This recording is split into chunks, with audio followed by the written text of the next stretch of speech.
కూరగాయల ధరలు ఫిటాన ఫిరం ఉన్నాయి. ఇంత పొడికారం మన నూరు మంట అని చెప్పి వచ్చిన మా అక్కకు నూరిందో లేదో మరి. ఏంటిదాకా ఏమో చాలా ఆలోచన చేస్తున్నావు, టైం పాస్ అయితలేరా? పక్క పండి రాధక్కతో ముచ్చట పెట్టకపోయినావు? ఏ రాధక్కేడున్న తమ్మి, రాధక్క లేదు. ఉంటే మంచిగా నాతో కూర్చొని ముచ్చట్లు పెడుతుండే. లేదా ఏడుకోయిందాక అమ్మోళ్ళు ఇంటికోయిందా? ఈ టైంలో ఎవరు ఊరుకోతారు తమ్మా? నా తాన ఓ 10,000 రూపాయలు ఉంటే ఇచ్చినా ఇంకా పైసలు కావాలన్నట. అలా చుట్టాలు ఇంటికి పోయిందిగా.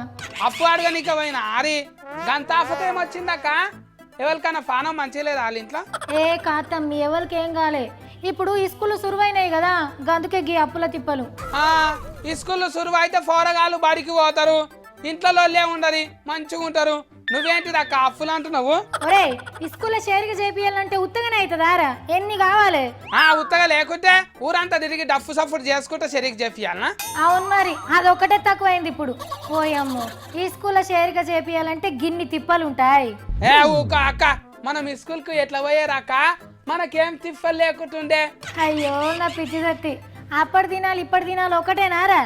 అవ్వ అక్క, మనమేమో అప్పుడు నడుచుకుంటా పోయేది, ఇప్పుడేమో ఇంటి ముంగలికే ఈ స్కూల్ బస్సు వస్తున్నది అంతే. ఓర్ దేవుడు, బస్సుల ముచ్చట కాదురా బాబు. అవ్వ నాయనలకు అయితే పొద్దుగాలు లేసి కూర బూ వండి పెట్టలేక తిప్పలు అవుతున్నదా? నువ్వు చేసేపు నోరు మూసుకుంటావా? నోరు మూసుకుంటే ముచ్చట్లు ఎవరు చెప్పాలక్క?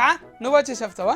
అబ్బర బెండ్రే, నీకైతే ఎతలేదు శీతలేదు. తింటావు పంటావు, పొద్దెక్కినాక లేస్తావు, తీరిగ్గా ఆఫీస్కి వస్తావు. ఇక నీకు ఊరి మీద ఉన్న తిప్పలు అన్ని నీకే ఉంటాయి అక్క, నువ్వెందుకు పూలు పడుతున్నావు ఉత్తగా? ఏ అట్లా కాదు సత్తి, పాపం రాధక్కని చూడు, ఈ స్కూల్ ఫీజులు కట్టే ఎందుకు ఎన్ని అప్పులు చేస్తుంది, ఎంత తిప్పలు పడుతుంది. బడి పుస్తకాలు బండెలు ఉంటాయి కదా అక్క, అందుకే బగ్గ ఫీజులు తీసుకుంటున్నారేమో. బండెడుండి ఏం లాభం తమ్మి? అవుగాని సత్తి, మన ఆడకట్టోళ్ళంతా ఇంద్ర పార్క్ ఆడుకోయిండ్రు ధర్నాలు చేస్తేందుకు ఫీజులు తక్కువ చేయమని. ధర్నాలు గిర్నాలు చేస్తే ఫీజులు తక్కువ చేస్తారా అక్క? అవును తమ్మి, చెయ్యాలి మరి, లేకపోతే ఏంది? లచ్చలు లచ్చలు ఫీజులు కడితే ఇక ఏం తింటారు, ఎట్లా బతుకుతారు? మన ఊర్లో సర్కారు బాలేని అయితే ఫీజే లేరు గీజే లేరు, పలక పట్టుకొని ఫేర్ ఎక్కించుకొని కూర్చునేరు మంచిగా. అది సర్కారీ స్కూల్ రా, ఇప్పుడు అందరు ప్రైవేట్ స్కూళ్ళకే తోలుతున్నారు ఆంగ్రేజ్ మీడియం చదువని. ప్రైవేట్ బడికి పోయేటోళ్ళు వాళ్ళు చదివే ఫోరర్ కూడా సంచి నిండా పుస్తకాలు తీసుకుపోతారు. నాకైతే ఒక్కటే పలుకుందే అప్పుడు. అప్పటి చదువు వేరే, ఇప్పటి చదువు వేరే.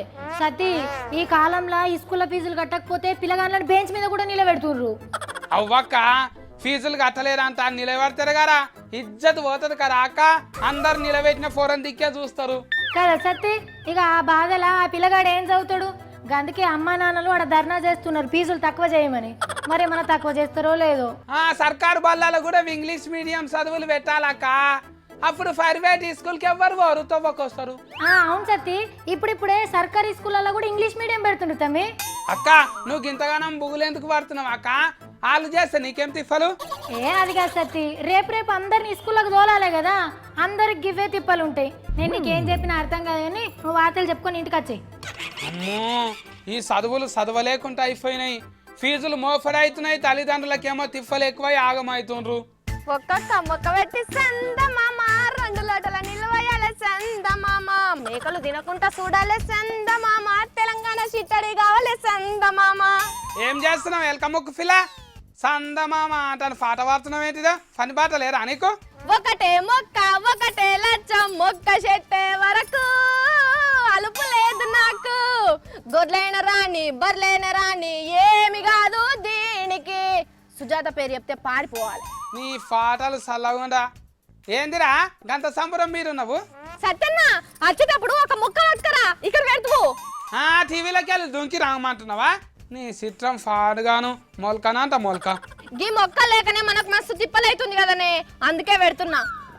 నువ్వే ఆ చెట్టుకు గయ్యాలి సుజాత అంటాను రాసి పెట్టుకో. ఎందుకే గంత గుస్సైతున్నావు? నా పొరం మొక్క పెట్టుకో, మంచి గాలి పీల్చుకో, గాలి గుండెలు ఖరాబ్ కాకుండా చూసుకో. పనిగాళ్ళ మేస్త్రి పందిరేస్తే కుక్కతో కదా అలిగి కూలిపోయిందంట, గట్లనే ఉన్నా నేను ముచ్చట. అబ్బా సత్యన్న, ఎప్పుడు శనిదేవుని ఎంట పెట్టుకొని తిరుగుతావే, అన్ని అభిషేకం మాటలు మాట్లాడతావు. మరి లేకుంటే ఏంటిది? మొలకలు పెడతారంట, మొలకలు ముక్కు మీద గుద్ది తినంటే చక్కగా అవుతావు. మన చెట్లు లేకనే మన కానెల్లో పాలేవు, కాలం అవుతున్నావే. నువ్వు ఇప్పుడు మొలకలు పెడితే ఎన్నటి వేరికి పెద్దగా అవుతాయి అవి. ఇయాటి మొక్కే రేపటి చెట్టు, అదే మనకు దిక్కు. నువ్వు కూడా మొక్కుకో, ఏ మొక్క పెడతా అని. ఎవరు చెప్పిన నీకు?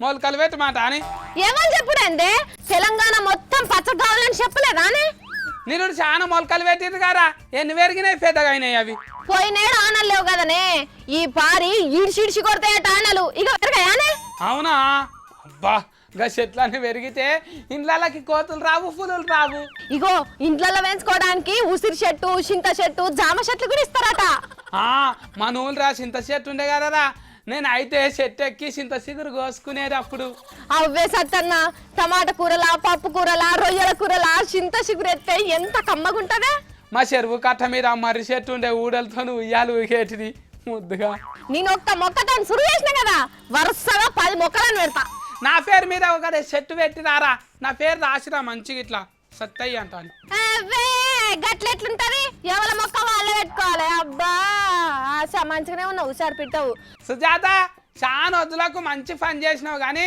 నీకు గీగరం ఎట్లా దోచిండ్రా మరి నీకు ఇట్లా మొక్కలు పెట్టేది పెద్ద సార్ చూసిండు అనుకోనే ఊళ్ళల్లో మొక్కలకు నీళ్లు పోయే నీకు కొలిస్తున్నట్టే కదనే గది నాకు ఏరానే అందుకే చేస్తున్నా అమ్మా సుజాత మస్తు షారున్నావు రో సఫ్డ్ కాక నడివిగా పొల్లకి పట్నం వచ్చినాక మస్తు ధమాకుల మెంటలు పెరిగింది పొద్దున్న దాకా నీళ్లు వస్తే ఈ చెట్టు నా అంత దొడ్డుగా పెద్దగా పెరగాలి వారం రోజులలోనే పెరుగుతావు చూసుకుందాం 10 చెట్లు పెడతా 10 చెట్లు పెద్దగా చేస్తా